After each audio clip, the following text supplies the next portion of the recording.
Sir, വളരെയധികം മത്സരബുദ്ധിയോടെയാണ് ഓരോ മക്കളെയും അവരുടെ മാതാപിതാക്കൾ ഇപ്പോൾ തയ്യാറാക്കുന്നത്.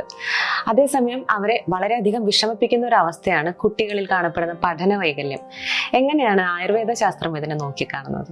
ആയുർവേദ ശാസ്ത്രത്തിൽ പറയുമ്പോൾ ഇതിന് അഗ്നിക്ക് വലിയൊരു സ്വാധീനമുണ്ട്. കാരണം വിശപ്പും ഈ പഠിപ്പും തമ്മിലുള്ള വലിയൊരു ഭാഗമുണ്ട്.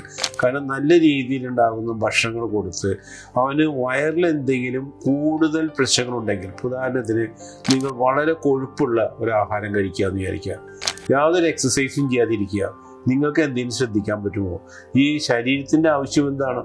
ഈ കൊഴുപ്പ് തന്നെ ബേൺ ചെയ്ത് കളയണം. അതിന് വേണ്ടിയിട്ടുള്ള എനർജി വേണ്ടി വരുന്ന സമയത്ത് നിങ്ങൾക്ക് എവിടെ മനസ്സിന് കോൺസെൻട്രേറ്റ് ചെയ്യാനുള്ള എനർജി കിട്ടും?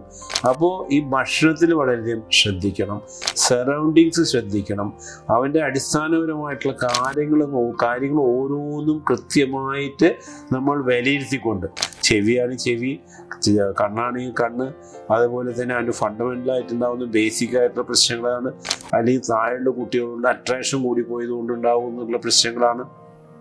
ഇങ്ങനെ ഓരോന്നും കൃത്യമായി വിലയിരുത്തി കൊടുക്കുക എന്നുള്ളതാണ് ഈ പഠന വൈകല്യത്തിന്. ഇന്ന് എന്താ ചെയ്യുന്നത്? ഉടനടി ഇവന് പഠന വൈകല്യമുണ്ട് എന്ന് പറഞ്ഞ് അഡ്രസ്സ് ചെയ്ത് അവന് മുദ്ര കുത്തപ്പെടാണ്.